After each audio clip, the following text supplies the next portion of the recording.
मेरी विनती बिहारी जी सुन लीजिए, मेरी विनती बिहारी जी सुन लीजिए, मेरी विनती बिहारी जी सुन लीजिए, मेरी विनती बिहारी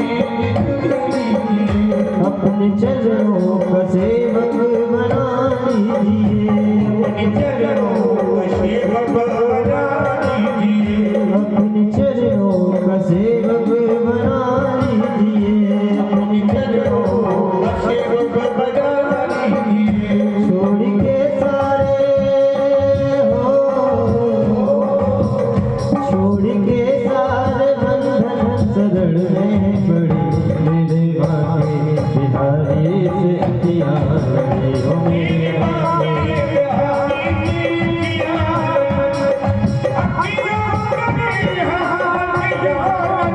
मेरे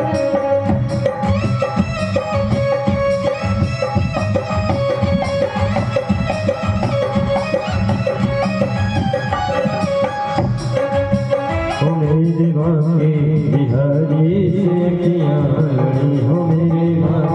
बिहारी से अखियाँ लड़ी हो, मेरे बाके बिहारी से अखियाँ लड़ी हो, मेरे बाके बिहारी से अखियाँ लड़ी हो, मेरे बाके बिहारी से अखियाँ।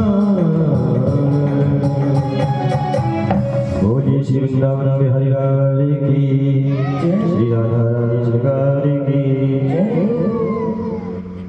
अब श्री सुखदेव जी महाराज कहते हैं, राजा पारिषद, कल आपने सुंदर बड़ी ही रसमयी कथा का स्वागत किया महाराज, गिरिराज जी की पूजा की, गिरिराज जी की महाराज परिक्रमा लगाई। ना तो महाराज गिरिराज का पूजन करना साधारण, ना गिरिराज जी की परिक्रमा लगाना साधारण। तो श्री सुखदेव जी महाराज कहते हैं, राजा पारिषद तुम धन्य हो, तुम्हारे इतने भाग्य हैं, तुमने सुंदर गिरिराज जी की पूजा भी की, उनको भोग भी लगाया महाराज, और उन्होंने भोग पाया, उन्होंने अपने हाथ से तुम्हें भी खिलाया और उन्होंने भी खाया। तुम धन्य हो जो ऐसी भगवान की सुंदर कथाएं सुन रहे हो। तो राजा पारिषद कहते हैं सुखदेव जी महाराज से, हे आचार्य जी, हे सुखदेव जी महाराज, आगे मुझे कन्हैया की कथाओं का श्रवण करवाओ। तब श्री सुखदेव जी महाराज कहते हैं, जी राजा पारिषद। गजेन यस्य गर्माचो साम्नायस्य भीमतो गिरिराजं संकृम्ये यशः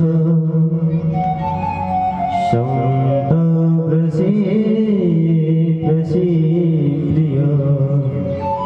श्री सुखदेव जी महाराज कहते हैं, राजा पारिषद सुनो, आपको आगे की कथा कहते हैं, आगे की कथा सुनाता हूँ।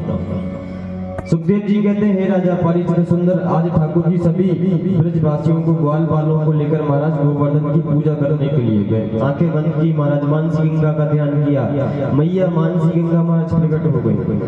सुंदर आज गिरिराज जी ने भोजन किया, मानसी गंगा का महाराज जल पिया। सांडैल मुनि द्वारा महाराज गिरिराज जी का महाराज पूजन करवाया गया। अब ये तो आप सब लोगों ने सुना होगा, गिरिराज जी होते हैं, परिक्रमा भी होती है महाराज, ठाकुर जी यही का रूप है, लेकिन है कैसे? गिरिराज जी का असली नाम क्या है? इनको कौन गिरिराज जी में लेके आया? गिरिराज जी का परिचय क्या है? पता है किसी को गिरिराज जी का परिचय? कौन है गिरिराज जी? गिरिराज जी की कथा महाराज रामचरितमानस से आती है।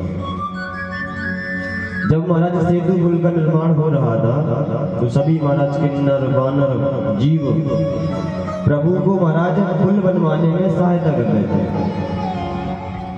हनुमान जी भी सहायता कर रहे थे।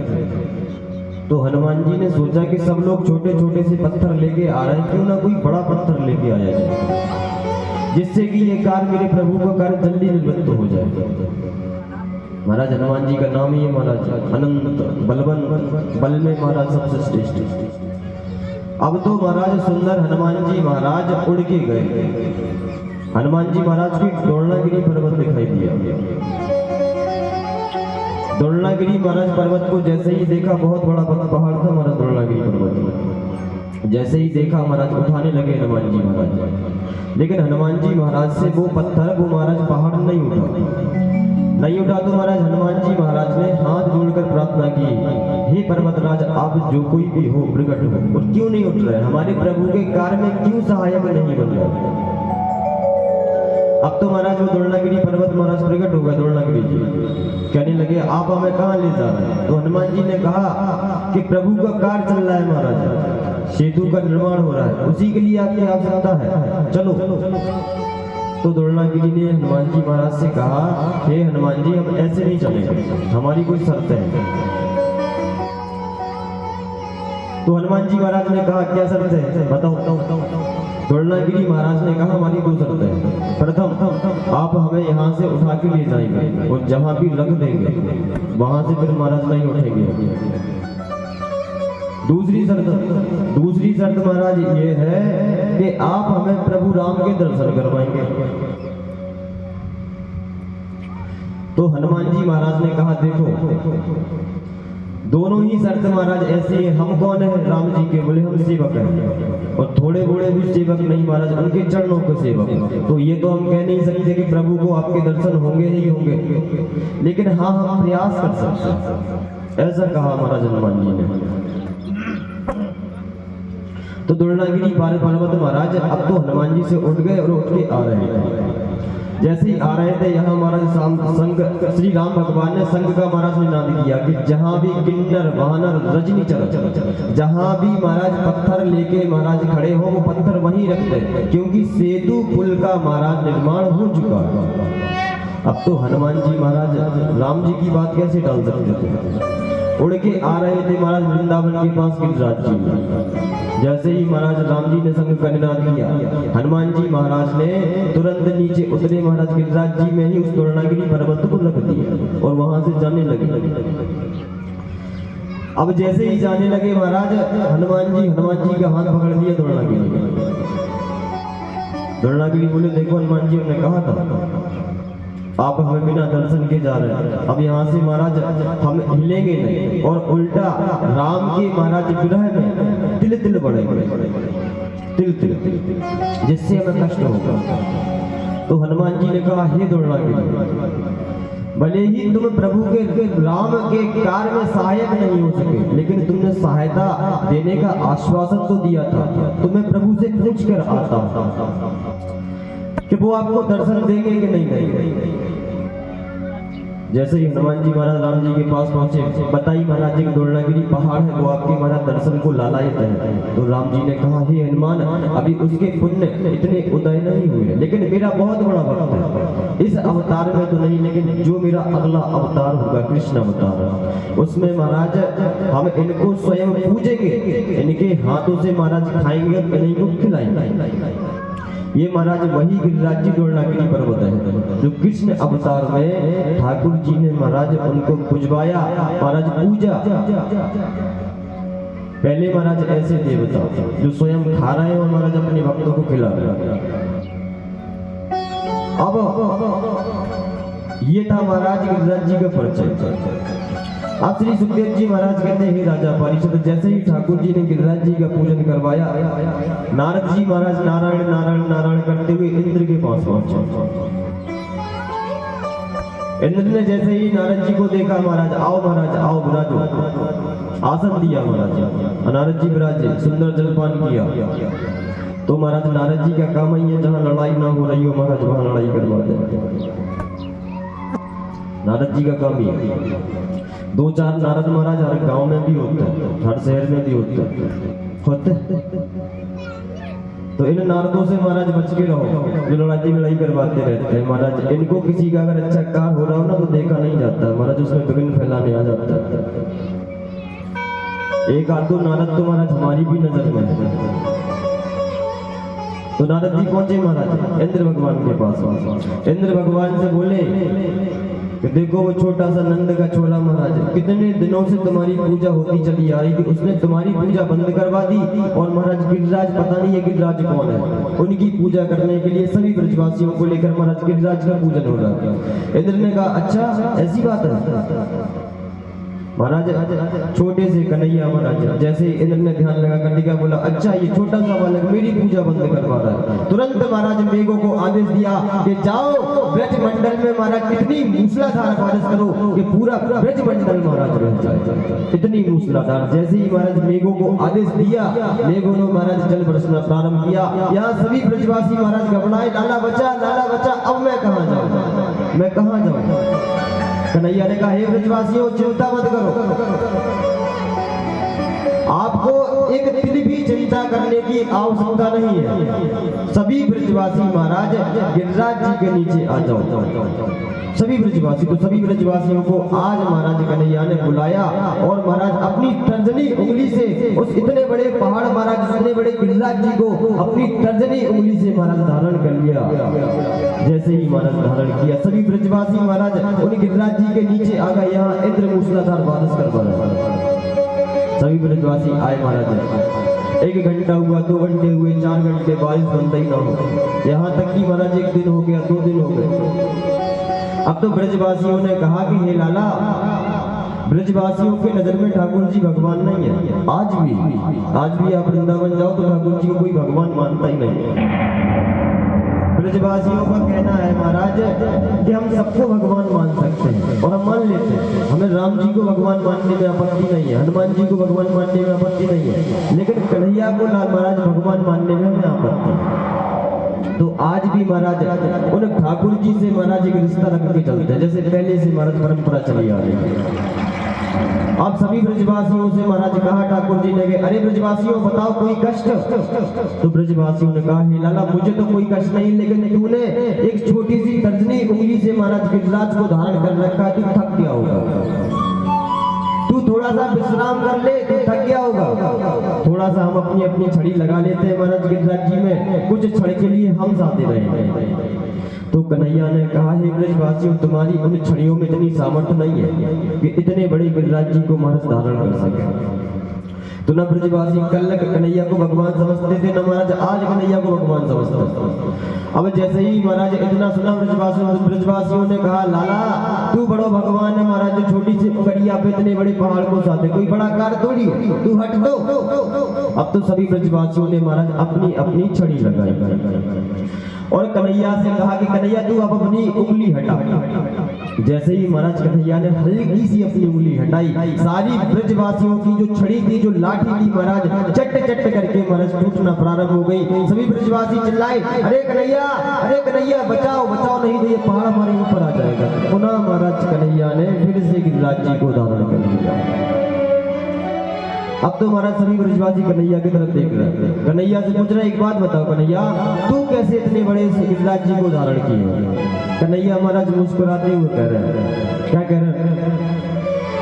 कछु माखन को बल बड़ो,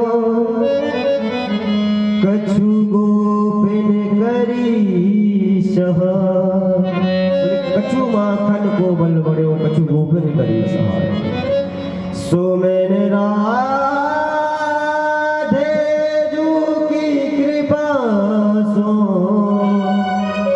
श्री गिरवर लियो था।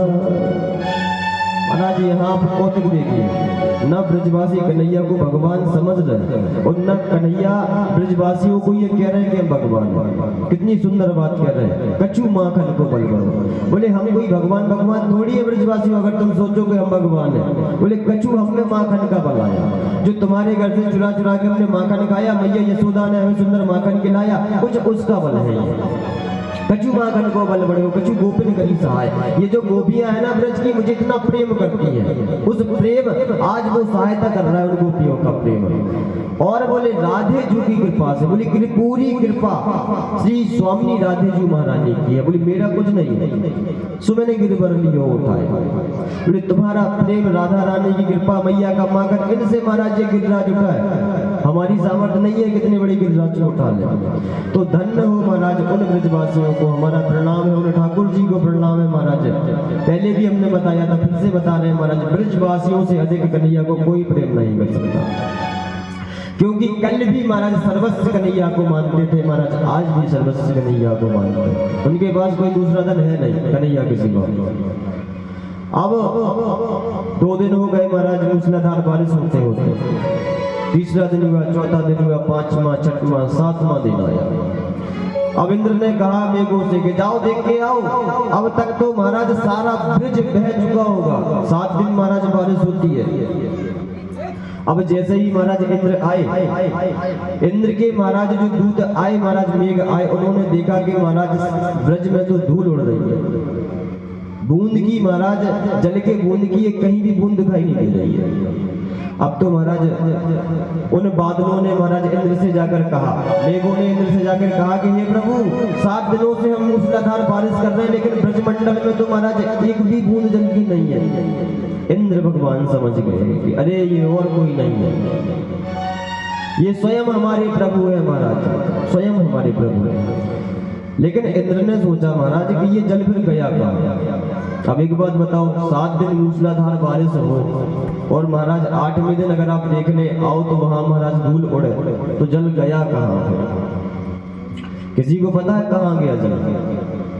सारा जल अगस्त मुनि पी गए। कैसे पी गए महाराज? ये कथा भी रामचरितमानस से ही आती है महाराज। सीता मैया को, साधु संतों को महाराज भोजन करवाना बहुत अच्छा लगता था। तो एक दिन सीता मैया ने राम जी से हाथ जोड़कर कहा कि हे प्रभु, हमारी आत्मा नहीं लगी साधु संतों को, ब्राह्मणों को भोजन करवा के। आप जितने भी ले आते हो सब दुबले पतले, कोई 2 खाता है, कोई 4 खाता है, उतने में महाराज महापूरण कर देता है। अब राम जी ने महाराज अपनी लीला करी, अगस्त मुनि को बुलाया और अगस्त मुनि जैसे ही महल में प्रवेश हुए, महाराज राम जी ने कहा कि संत भगवान आ गए हैं, देवी भोजन बनाइए इनके लिए। तो माता सीता ने बड़े सुंदर भाव से महाराज बड़े प्रसन्न होकर भोजन बनाना प्रारंभ किया। अब भोजन बनने के बाद मैया सीता महाराज थाली लेके आई। थाली लेके जैसे ही आई महाराज, कहा महाराज महात्मा से, अगस्त मुनि से कहा कि महाराज पाओ। तो मैया से कहा और रोटी तो लेके आओ और साग तो लेके आओ, इतने से मैया हमें कछु नहीं होता, हम खाते हैं थोड़ा सा। तो मैया ने कहा कि हमें ऐसा ही संत चाहिए था, आप खाओ तो हम लेके आ रहे हैं। अब तो महाराज अगस्त मुनि ने जो 4 महाराज पूरी थी, 4 पूरी के महाराज जो साग थी महाराज, एक ही कोरा में साग। अब दोबारा से मैया सीता 8 पूरी लेके आई महाराज, बड़ी सी कटोरा में साग लेके सब्जी लेके आई महाराज।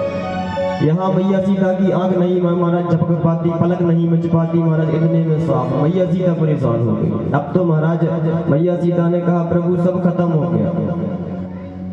बोली बनाओ, हमें तो मैया भूख लगी है। अब तो मैया सीता ने बड़े बड़े कराव महाराज रखे कि इनसे इनका पेट भरेगा। बड़े बड़े कराव रखे महाराज, भोजन तैयार हुआ। भोजन तैयार तो बाल्टियों से अगस्त मुनि को परसा जा रहा है, यहाँ बाल्टी गिरती जा रही है, वहाँ अगस्त मुनि पाते जा रहे हैं।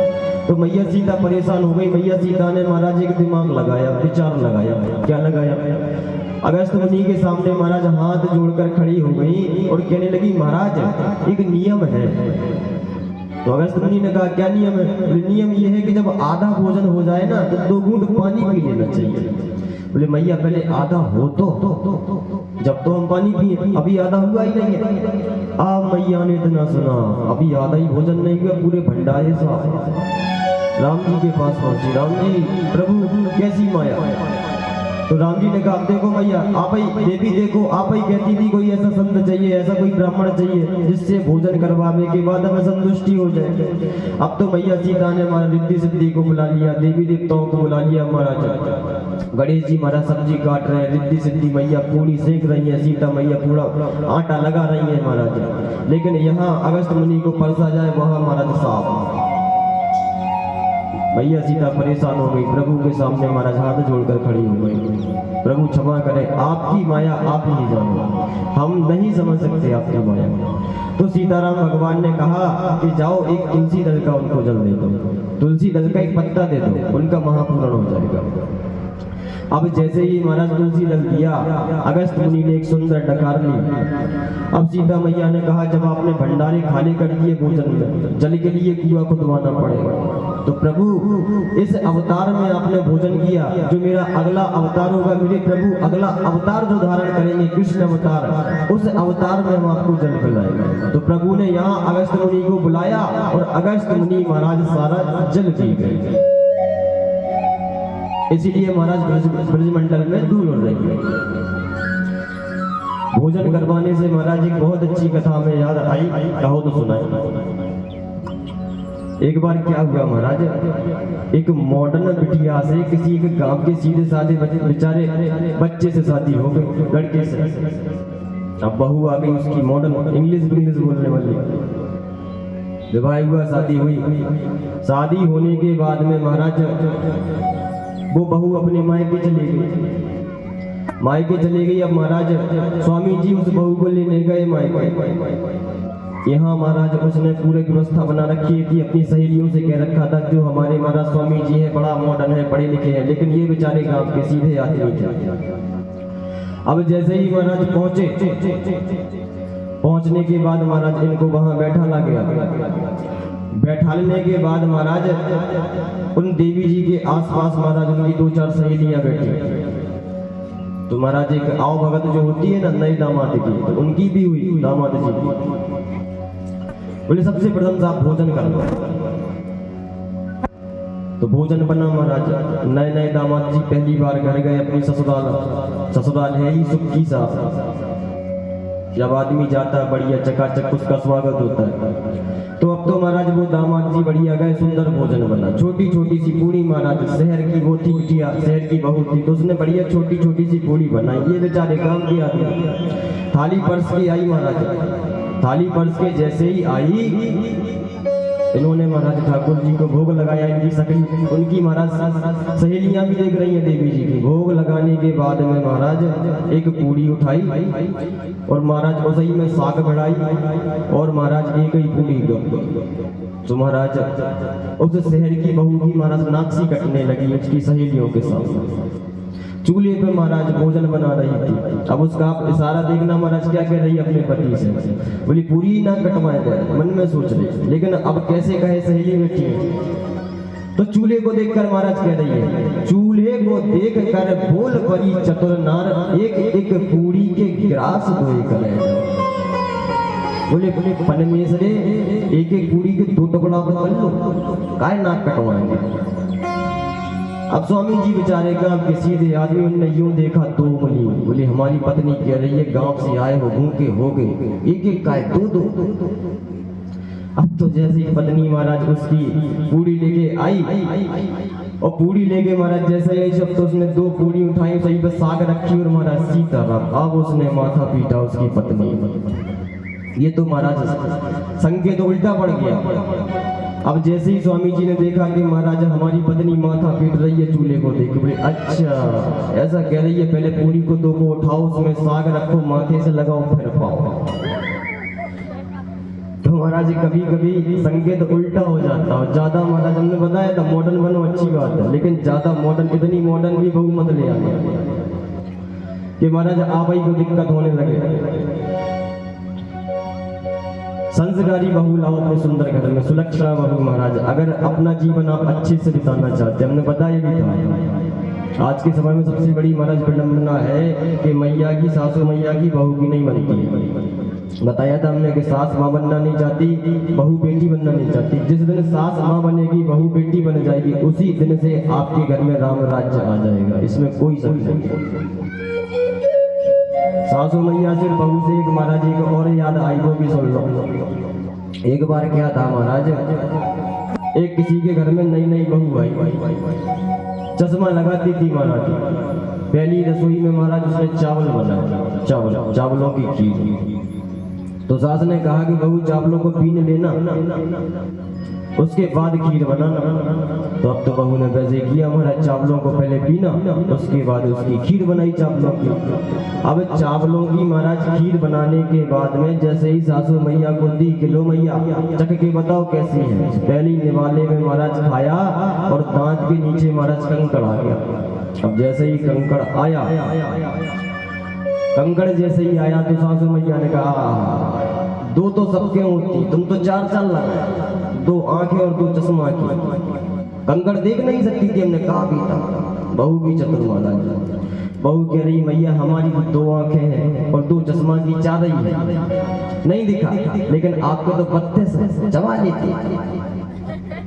तो इतनी चतुर महाराज बहू भी नहीं ले आनी है कि आप ही को उल्टा जवाब दे। सुंदर सी बहू लाओ महाराज, संस्कारी। मॉडल लाने की आवश्यकता नहीं है।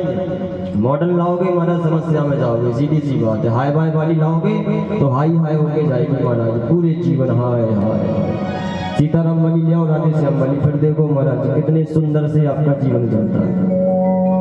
तो अब यहाँ महाराज अगस्त मुनि सारा जल पी गए। इंद्र भगवान को पता चला कि अरे ये तो स्वयं मेरे प्रभु है, ये और कोई नहीं है। तो इंद्र भगवान ने सोचा क्या किया जाए, कैसे इनके पास जाया जाए। तो इंद्र भगवान बहुत अच्छे से जानते थे, क्योंकि हमारे ठाकुर जी कहते हैं भले ही आप मुझसे प्रेम ना करो कोई बात नहीं, लेकिन अगर मेरे प्रेमी से आपने प्रेम कर लिया तो मैं आपको उद्धार कर पाऊंगा, मैं आपको मोक्ष तक ले जाऊंगा। भगवान के प्रेमी कौन है? संत, भक्त, ब्राह्मण, भगवान के भक्त, ये भगवान के प्रेमी है। तो अब पता इंद्र ने क्या किया? इंद्र ने गैया मैया को आगे किया पीछे से इंद्र, क्योंकि इंद्र को पता था कन्हैया हमसे क्रोधित है। अगर सामने से हम जाएंगे कहीं क्रोध के मारे महाराज भस्म ही ना कर दे, सीता ही राम ना करते हमारी। तो इंद्र को पता था कि जैसे ही कन्हैया गैया मैया को देखेंगे इनका पूरा क्रोध शांत हो जाएगा। तो गैया मैया को महाराज इंद्र ने आगे किया, और आगे करने के बाद पीछे से इंद्र गया। जैसे ही गैया मैया को देखा महाराज कन्हैया ने, सारा क्रोध जो इंद्र की ओर था महाराज, गैया मैया को देखा, सारा क्रोध शांत हो गया। और अब तो महाराज स्वागत कर रहे हैं किसका? इंद्र भगवान का स्वयं ठाकुर जी। प्रसीदतां स्वागतः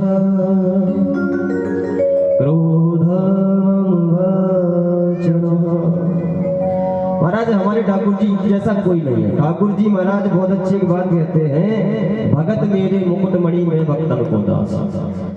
अगर आप एक बार हमारे सच्चे हृदय से महाराज हम पर समर्पित हो जाते हैं तो आप फिर हमारे भगत नहीं है काली, आप हमारे सिर का वो मोर मुकुट हो महाराज, मैं आपका दास हूँ। ऐसे हमारे ठाकुर जी है, ऐसे हमारे ठाकुर जी कृपा करते हैं। अब इसमें महाराज आपका दुर्भाग्य, अगर आप उस कृपा में महाराज सम्मिलित न हो पाए, उस कृपा में महाराज आनंद न ले पाए, आपसे बड़ा फिर महाराज अभागी कोई नहीं है। श्री सुखदेव जी महाराज कहते हैं, हे राजा परीक्षित देखो इस सुंदर दृश्य को महाराज, कितना बड़ा अपराध किया था इंद्र ने, लेकिन जैसे ही गैया मैया को देखा कन्हैया ने महाराज, सारा क्रोध शांत हो गया महाराज कन्हैया का। कन्हैया है ही महाराज इतने कोमल, इतने निर्मल, इतने दयालु, इतने कृपावान महाराज, सारा क्रोध शांत हो गया।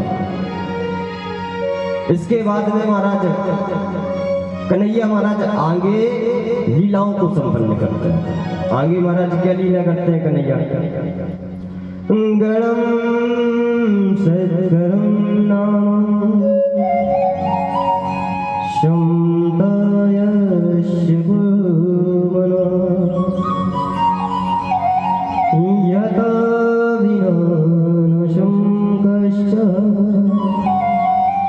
अभीष्टं पुरुषस्य दे। आगे महाराज श्री सुखदेव जी महाराज कहते हैं, हे राजा परीक्षित, आगे हमारे कन्हैया रास की लीला करते हैं। रास और महारास, रास क्या है महाराज और महारास क्या है? रास महाराज उसे कहते हैं जिसमें ब्रह्म नाचे, और महारास उसमें कहते हैं महाराज जो ब्रह्म के साथ जिसमें उनके भगत नाचे, उसे महारास कहते हैं। आज सुंदर महाराज कन्हैया ने महाराज बांसुरी का निनाद किया। निधि वन में जाके महाराज आज ठाकुर जी ने सुंदर बांसुरी का निनाद किया, सुंदर बांसुरी बजाई महाराज वहां बैठ गए। जैसे ही बांसुरी की आवाज महाराज उन गोपियों तक पहुंची, गोपियां महाराज सारी सुध भूल गई। जैसे ही बांसुरी की ध्वनि उनके कानों में सुनाई दी महाराज, गोपियों का भाव है कि हम अपने स्वामी जी को भोजन दे रहे थे महाराज, देना था महाराज सब्जी, उनकी महाराज थाली में हम पानी दे के चले आए, पानी पटक के चले आए महाराज। एक गोपी का भाव है महाराज हम कुआं से जल निकाल रहे थे। जैसे ही हमने कन्हैया की महाराज बांसुरी का निनाद सुना, महाराज सारी सुध बुध भूल गई, और महाराज उसी कुआं में उस जल भरने के पात्र अर्थ मतलब बाल्टी को महाराज पटक कर महाराज सीधा ठाकुर जी की बांसुरी की धुन की तरफ और पीछे चले आ गए। ये ठाकुर जी का हमारे स्वभाव है। तीसरी गोपी का भाव है महाराज, हमारी सास ने कहा कि माखन में लो दो, लेकिन हमने कहा ये माखन माखन से क्या है, स्वयं परम ब्रह्म मुझे बुला रहा है, स्वयं परम ब्रह्म मुझे बुला रहा है, तो मैं जरूर जाऊंगी। अब तो सारी ब्रजमंडल की महाराज गोपिका उन ठाकुर जी के समक्ष महाराज खड़े हो गए, और ठाकुर जी भी महाराज कहते हैं स्वागतम महाभागो, स्वागत है गोपी तुम्हारा, हे ब्रजमंडल की गोपियों आपका स्वागत है हमारे रास में, हम आपको प्रणाम करते हैं और आपका स्वागत करते हैं। लेकिन हे गोपियों, क्या एक बात बताओ, आप हमारे रास में तो आ गए, हमारी बांसुरी की धुन सुनकर तो आप आ गई, लेकिन इससे आपका पतिव्रत धर्म नष्ट नहीं होता। महाराज ब्रह्म का स्वभाव होता है, पहले जीव को अपनी ओर खींचता है, जब जीव उसकी ओर महाराज खिंच जाता है तो उसको वो छोड़ देता है, उसकी परीक्षा लेता है कि अरे ये मेरा पक्का भगत अभी हुआ है कि नहीं हुआ। भक्ति आप कर रहे हैं, अगर उसके बीच में महाराज अगर आपको समस्याएं आए तो महाराज समझना कि ठाकुर जी हमारी परीक्षा ले रहे हैं, इससे ज्यादा और कुछ नहीं है महाराज। भगतन के महाराज जीवन में हल्का फुल्का पड़ाव तो आ सकता है, हल्का फुल्की महाराज समस्याएं दिक्कतें तो आ सकती हैं, और महाराज वो जो दिक्कतें हैं ना वो आपके पापों का क्षीण हो रहा है महाराज, पापों का नाश हो रहा है, वो समस्याएं नहीं है। तो महाराज उन गोपियों से कन्हैया ने कहा एक बात बताओ गोपी, आ तो तुम गई हो, लेकिन महाराज यहाँ आने से आपका पतिव्रत धर्म नष्ट नहीं होता होगा। तो महाराज गोपियां कहते हैं ऐसे वर को क्या वरूं जो जन्मे और मर जाए, बर बर ये गोपाल जो जस झुल रो गोपियां कहती है कन्हैया ऐसे बर को क्या बने जो जन्मे और मर जाए, बर बरी है गोपाल जो जैसे छोड़ लो अमर हो जाए। जो हमारे पति है ना महाराज ये तो जन्मते हैं मरते हैं, ये हमारे पति है ही नहीं। अगर हमारा कोई पति है महाराज तो सिर्फ आप जगतपति, इसके अलावा हमारा कोई पति नहीं है। और ऐसे हमें वर को नहीं बनना जो जन्मता है और महाराज मर जाता है, हमें तो महाराज ऐसा वर बनना है, वर बरी ये गोपाल जो जैसे छोड़ लो अमर हो जाए। स्वयं महाराज आपको हमें बनना। उन गोपियों के महाराज अश्रुधारा सजल हो गए, गोपियों की महाराज आंखों से अश्रुधारा निकलने लगी। महाराज गोपियां कह रही है हे कृष्ण आप ऐसा क्यों करते हो, पहले जीव को अपनी तरफ खींचते हो, जब जीव आपका हो जाता तो महाराज उसे छोड़ देते हो, जैसे हमने आपको कभी प्रेम किया हो नहीं, कभी चाहा ही नहीं।